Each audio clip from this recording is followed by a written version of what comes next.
Welcome everyone.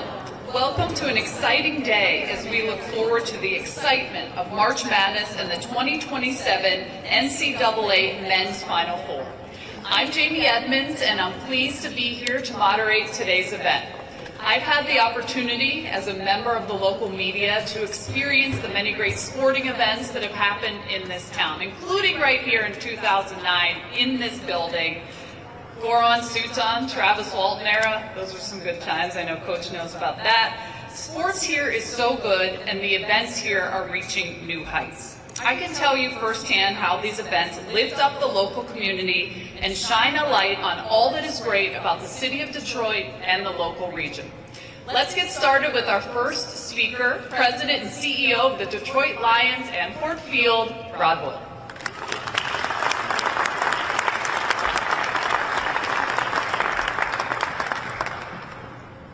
Thanks, Jamie. Good morning, everybody.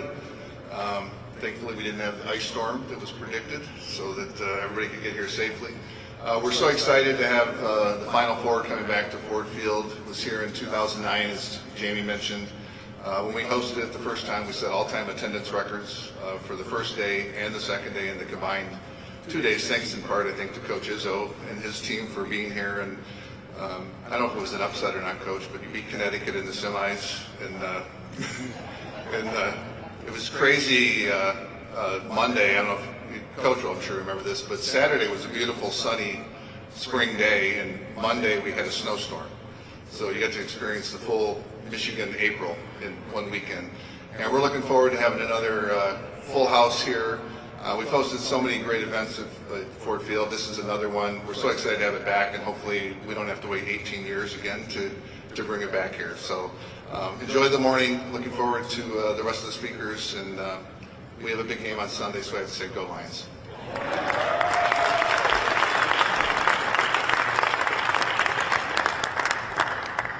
Rod and I talked about that. I'm from Pittsburgh, but we're still friends. All right, thank you, Rod. Our next speaker needs no introduction, the mayor of the city of Detroit, the Honorable Mike Duggan.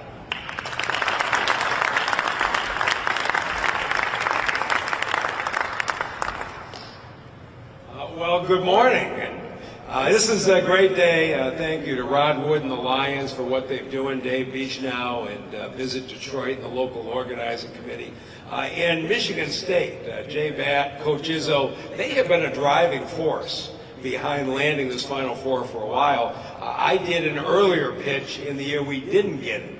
And our chief presenter was a young man by the name of Cassius Winston, who was still playing at Michigan State, did a tremendous presentation. And so the persistence of the Michigan State team helped push us across the finish line. So I was here in 2009 the last time. It was a time where the city was facing some struggles, and we still pulled off a successful Final Four. But as you saw last year with the NFL draft, Detroit is definitely ready for the national spotlight. And I'm really glad to see us kicking off the logo. And with some luck, we could see Detroit Final Four with the Michigan State Spartans and maybe even the Michigan Wolverines. Now, wouldn't that be something?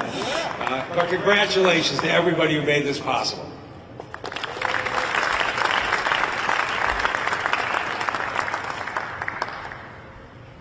Thank you, Mayor. Our next speaker represents Michigan State University as the NCAA host institution for the 2027 Men's Final Four, MSU Athletic Director Jay Batt.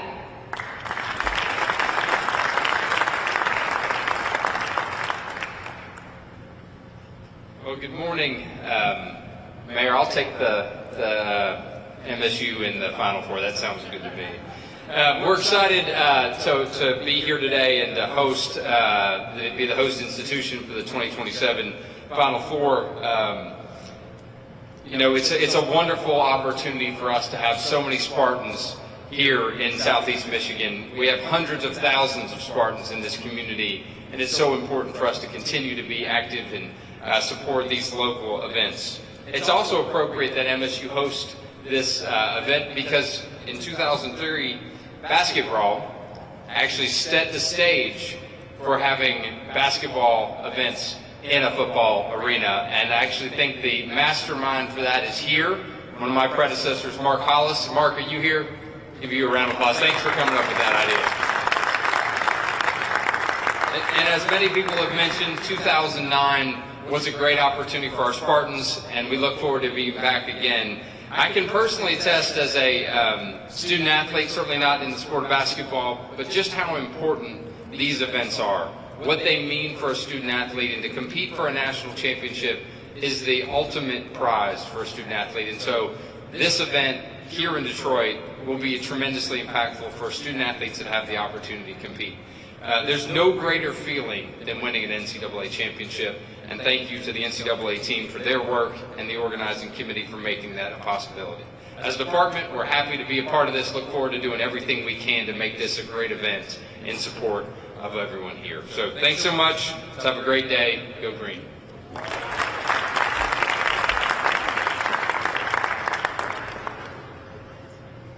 All right, thank you, Jay. Our next speakers are the co-hosts of the Detroit Local Organizing Committee. You will lead the planning and execution of the host effort for the Final Four, supporting the NCAA. Let's welcome Nancy Tello, founder of Bass Blue, and City of Detroit Chief of Police Todd Bettison.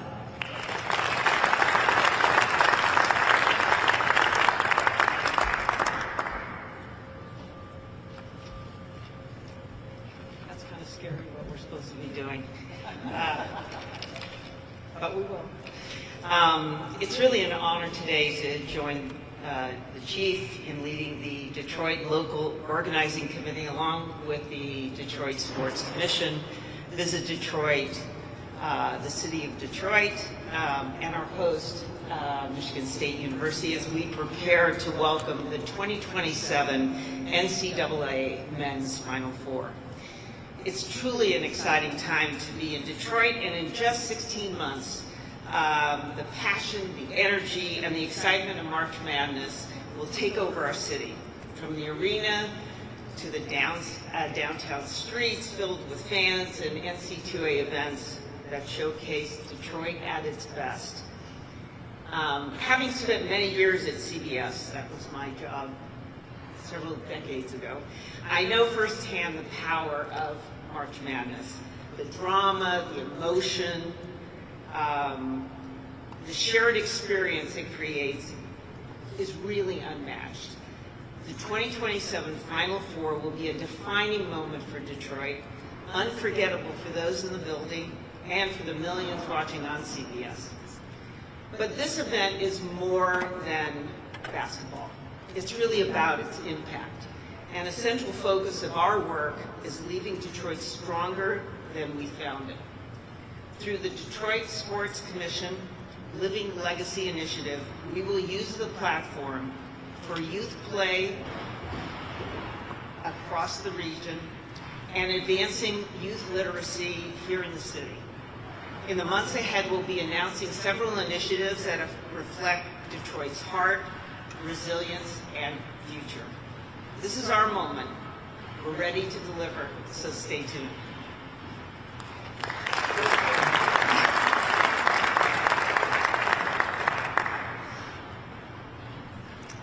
Well, I am very, very excited. Let me echo my coach here, Nancy Tellum's remarks, and say that on behalf of the City of Detroit and the Detroit Police Department, Detroit, as always, will be prepared to ensure a safe and secure event for the 2027 NCAA Men's Final Four. We have lots of strategic and tactical experience when it comes to hosting major events. For example, the NFL Draft, which went off without a hit. It was phenomenal. The Detroit Grand Prix, previous NCAA tournament games, the Lions playoff games, and more. Detroit, this is what we do. To prepare for the 2027, myself and my Detroit Police Department leadership team will travel in the 2026 Men's Final Four to Indianapolis.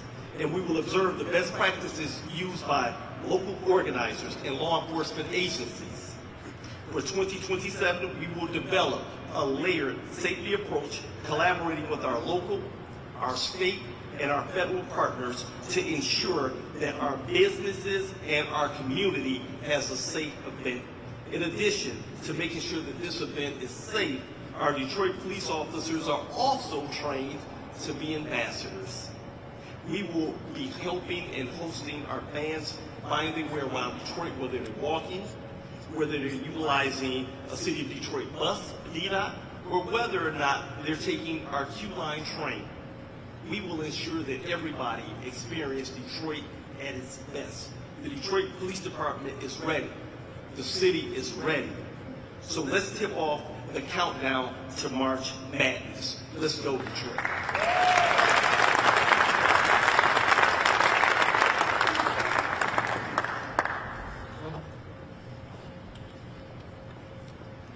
All right, thank you, Chief. Thank you, Nancy. Now it's time for our panelists to join me on stage at these beautiful seats here. I will introduce you as yours coming up. How about that? We have Dan Gavitt, Senior VP Men's Basketball NCAA. We have Dave Beechnaw, CEO Detroit Local Organizing Committee. We have Martin Newton, Athletic Director, Samford University, Chairman 2026-2027 NCAA Men's Basketball, and of course, Head Coach Tom Izzo.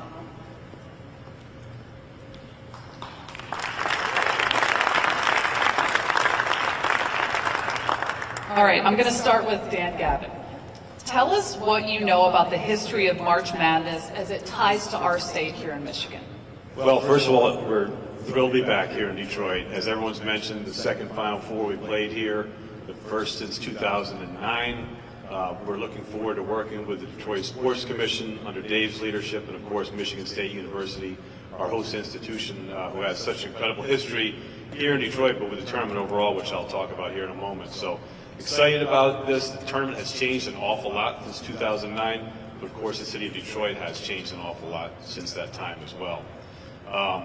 There's great history here in the state for March Madness. While this is the second time for the Final Four, there have been 46 March Madness games played in the state of Michigan. The very first time was in 1963 at the old home of the Spartans, Jennison Fieldhouse, that hosted the first NCAA March Madness game. That was the Mid-East Regional. Since that time, as I mentioned, there's been 46 other games that have been played here in the state of Detroit, in Auburn Hills, in Pontiac, in East Lansing, and of course here in Detroit as well. We have the support of our NCAA Corporate Championship partners to thank as well.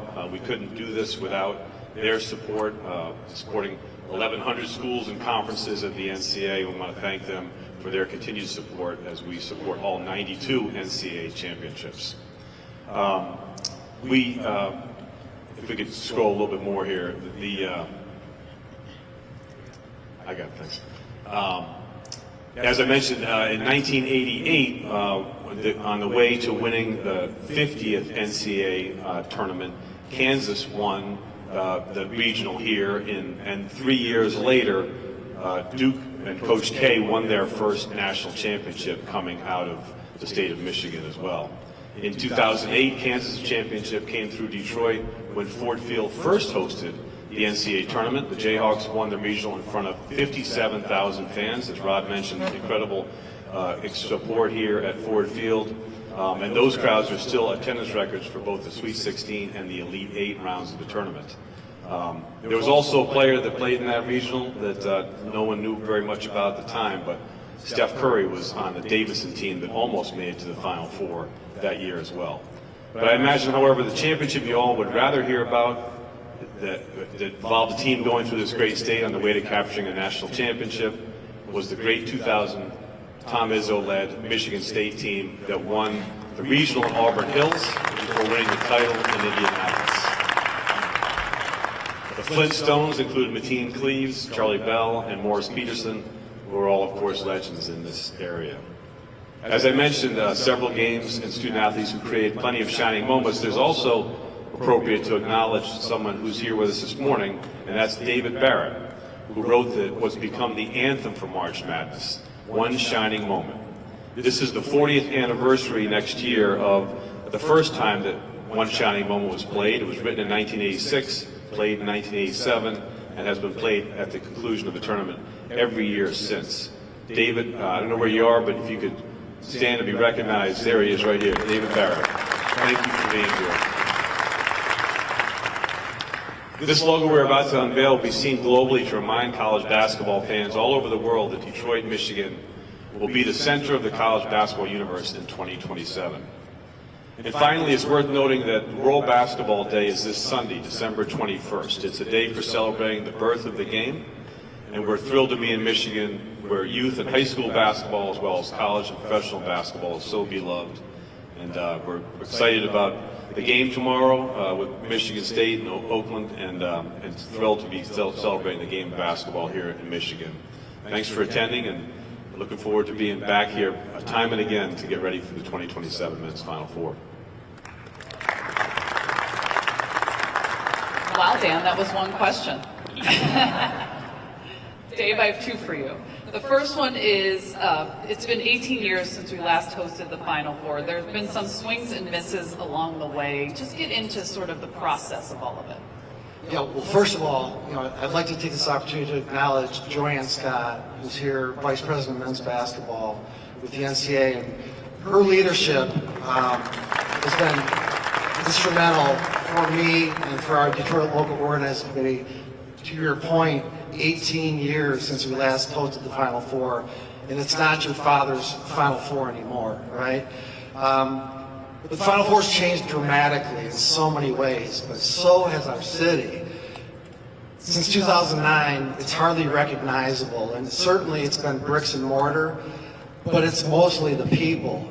I mean, I'm looking around this room right now, and everyone in this room representing themselves, organizations, over the past 7 or 8 years, we've really galvanized, we've collaborated.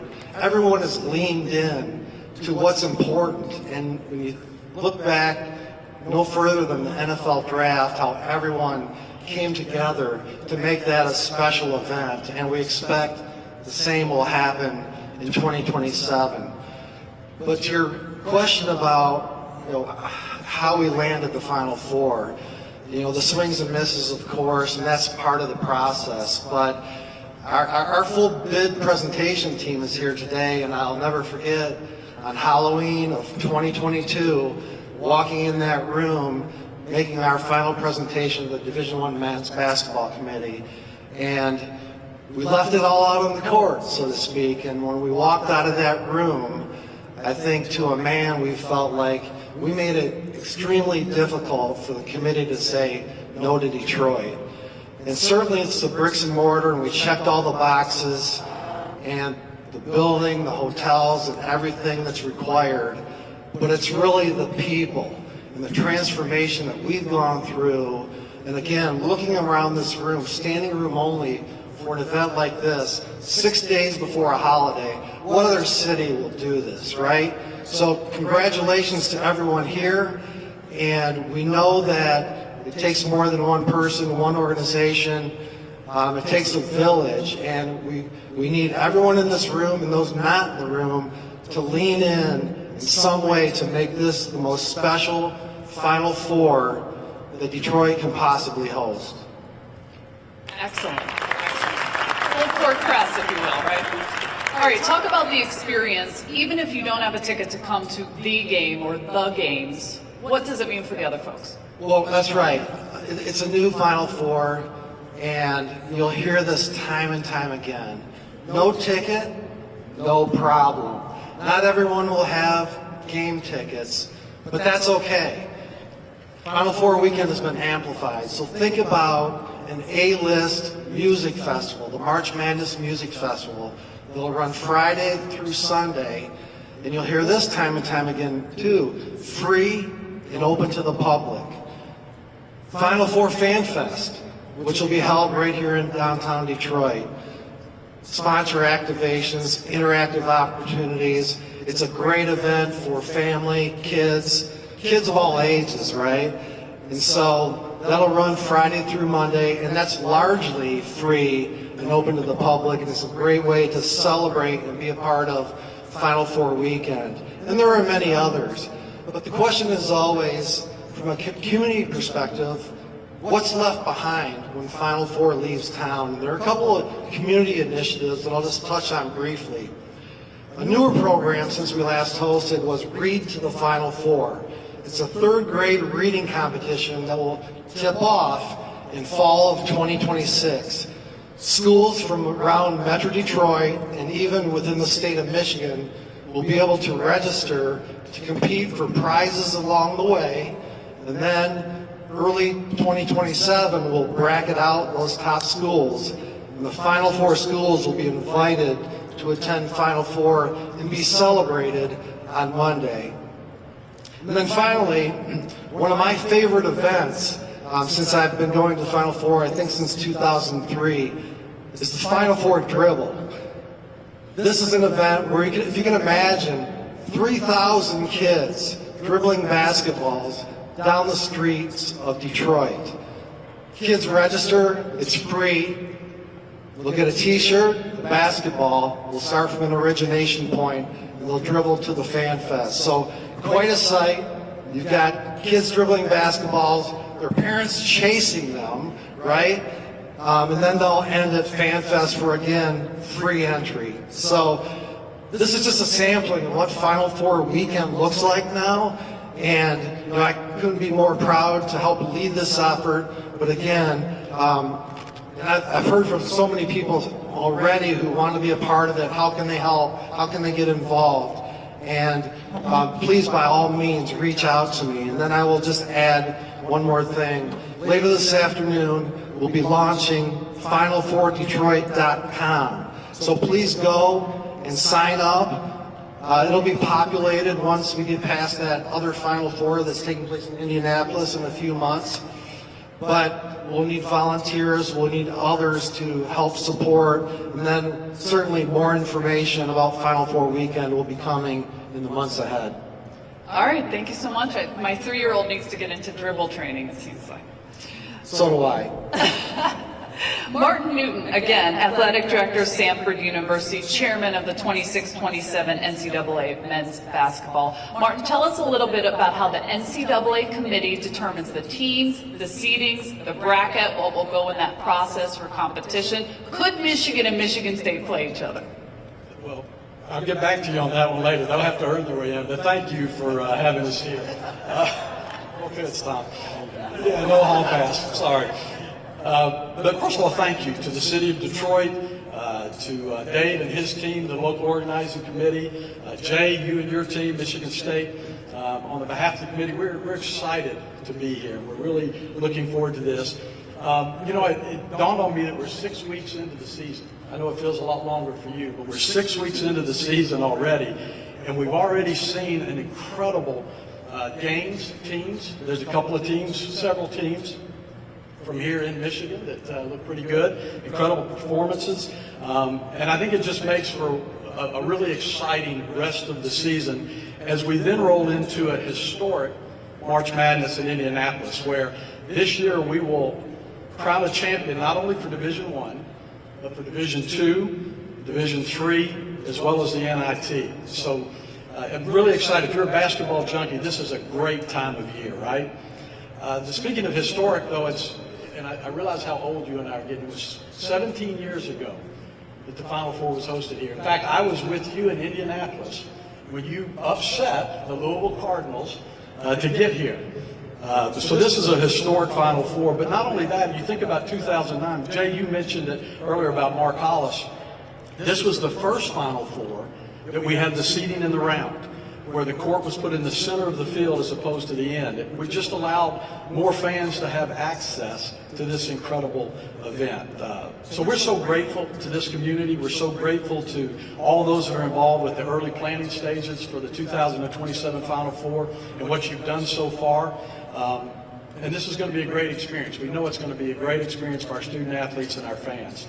As for your question, finally, right? That's kind of a theme up here, right? We kind of say what we want. One question. Yeah, then we finally get to the question. As for selecting, seeding the teams in the bracket, it's a month-long process. It begins with the start of the season. But once we're in that selection room, obviously there's tough decisions that have to be made, but the heavy lifting has really already been completed. We spend countless hours, the committee does, from the start of November, the season, through March, so that by the time that we are in that room, the 12 committee members are prepared for the deliberations, for the discussions, and the process that goes into creating that bracket. So hopefully that answered your question. So stay tuned. Stay tuned. Exactly. All right. But thank you so much. I hope you guys are half as excited as we are to be hosting the Final Four here.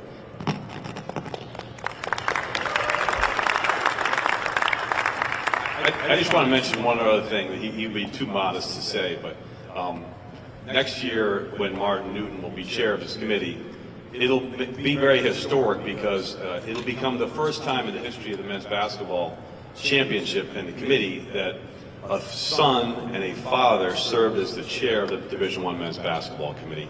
Martin's late dad, the great C.M. Newton, Naismith Memorial Basketball Hall of Famer, was the chair of the men's basketball committee at one time. And now Martin, following his legacy, will lead the men's basketball committee next year. So special thanks to you and your dad for all you've done for March Madness, Martin. That's great. What a legacy for your family. And we have a legend on the corner there, Tom Izzo. Everybody knows him. Your experience in participating and winning NCAA men's Final Fours. What does it mean to you for MSU to have the designation as NCAA host institution for the event here? Well, I don't know where to start, but since everybody else rambled, I might as well ramble too.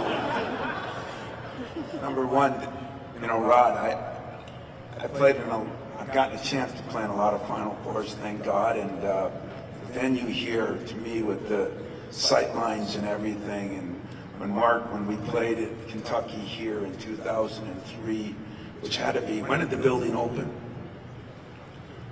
2002, so that next year we played in that game here, and Tubby Smith and I still talk about it to this day. It was, I remember riding in, and there were people tailgating for a basketball game. That's supposed to be football, and it made me realize how cool of a setting. So thank you and all the people at Ford Field. And Nancy, it's interesting because your husband is supposedly the star, but I realized up at Mackinac Island a few years ago that you're really the force behind the force. And he's having great success now with the Pistons and all they're doing, but everybody's talked so highly of you down here. I want to thank you. Our chief of police, I just want to give you a warning that when we played in the Final Four last time, we won Saturday night. It was unbelievable setting, and I went back to the locker room, and our president was there, and my AD and Magic, and my best friend Mariucci, and everybody was in the locker room, and somebody came in and said, "Oh, the streets are just crazy, good crazy, not bad crazy." I said, if I had any courage, I'd take my team out there, because at that time we had to stay up in Troy. There weren't the same amount of hotels down here, and we were kind of away from it. And Magic said, "Let's do it, Coach, let's do it." I said, "Yeah, and if I lose Monday night, everybody will be mad at me." So I didn't do it. But the practice between Saturday and Monday on Sunday is close to everybody. CBS has one person, and you've sat in on that, right? Or Danny, somebody from the NCAA, and nobody else in the building. It's kind of eerie. So the chief at the time of the police department asked if the people that worked and spent so many hours could come in and watch practice. So I said, sure, love to have you. I figured there'd be 20 guys, and so we come walking out of the tunnel, and there's 200 police officers in uniform sitting there. Hell, my guys were so scared they thought they were getting arrested, so they all bolted. I had to change practice.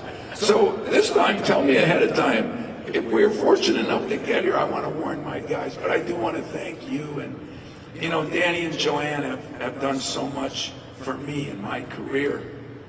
I've been on a lot of committees with them, and it was Joanne. We talked in some of those meetings, I love John Thompson. He was the best. Still one of the best ever. But, he kept his team. I think when they played in Lexington, Kentucky, he kept them in Louisville to make sure nobody would bother him, I'm kind of a little different. I kind of want my players to enjoy, and I was fortunate enough, thanks to the work you guys did, that when we played in Indianapolis in 2015, it was the first time we were all allowed downtown, and our families and everybody could be together, and it was an incredible. And this thing is going to rock on that night. I really, really believe that. And the last thank you I have to give, one shining moment, David. I didn't even know what one shining moment was, to be very honest with you. And I had my kid, Mateen Cleaves, and that whole year, all he kept talking about is he'd make us play that song in practice.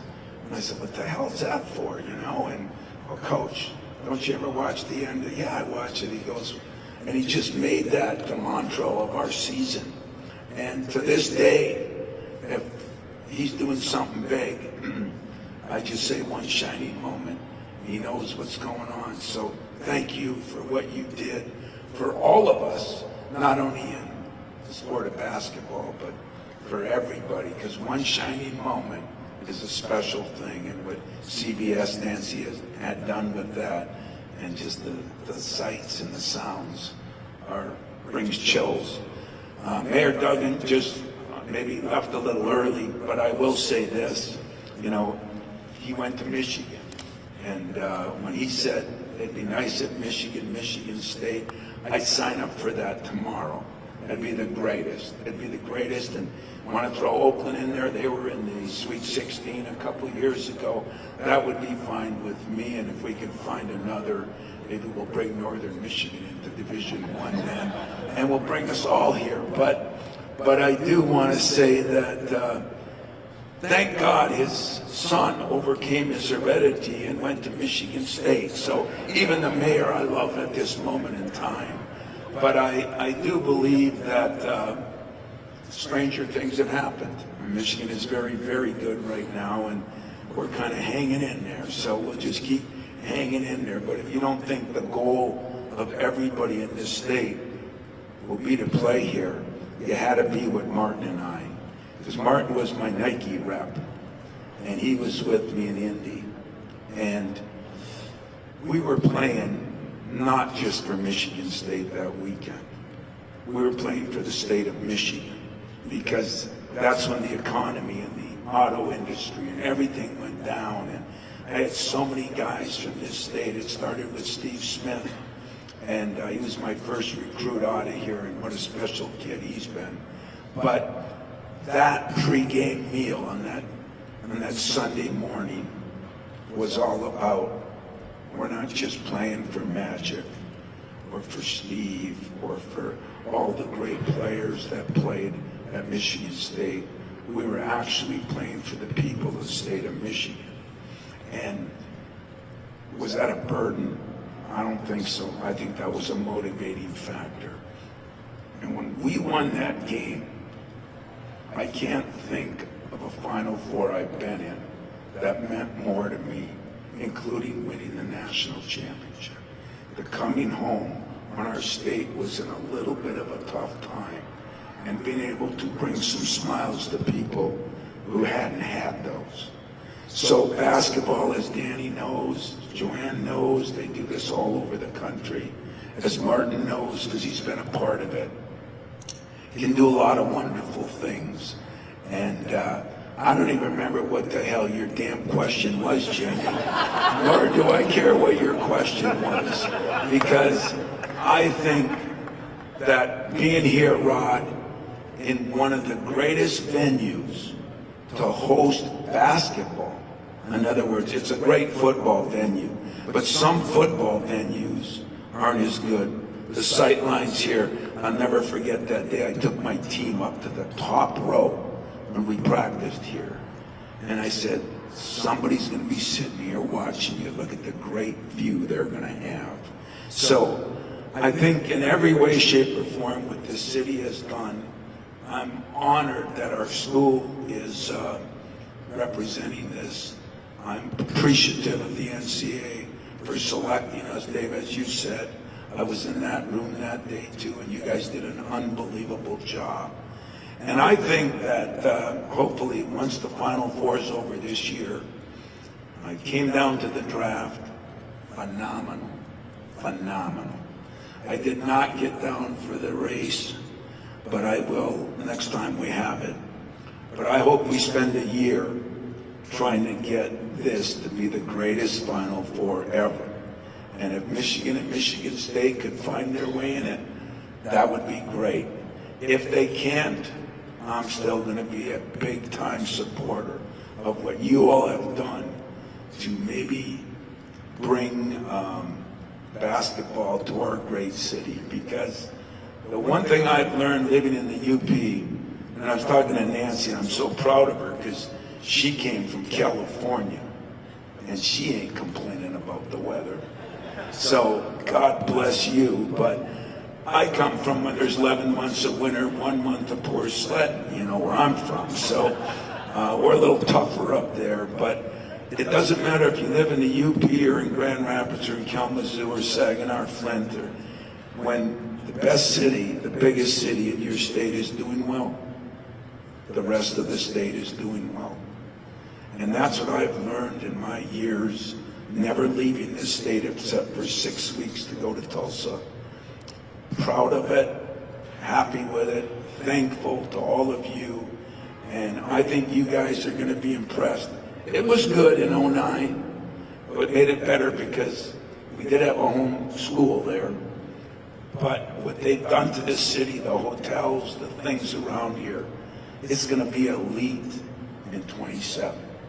And I thank you all for that. And Jimmy, if I didn't answer your question, whatever the hell that question was, I had fun doing this, and I appreciate all of it. Thank you, Coach. I actually had 3 questions, but you answered them all in one. All right, I'm going to turn it over to Dan now for the big reveal. All right, well, the moment has finally arrived. Let's take a look at the graphic identity of the 2027 NCAA Men's Final Four here in Detroit. The ball is and there you are. You're running for your life. You're a shooting star in all the years.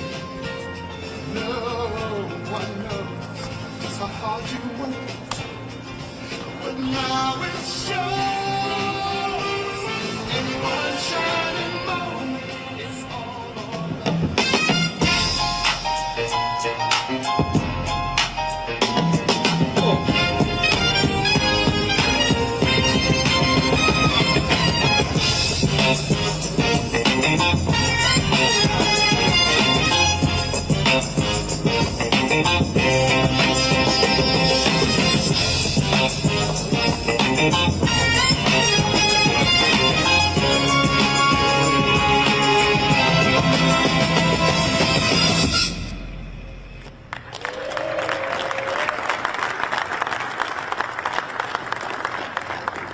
The 2027 Men's Final Four logo serves as a tribute to Detroit's heritage and toughness.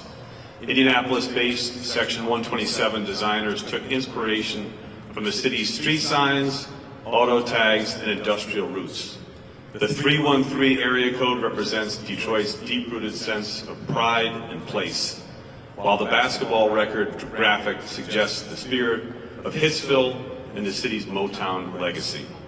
The brackets frame Detroit to visually show the city is at the center of the celebration. Hope you enjoy this incredible logo that will represent your great city all around the world.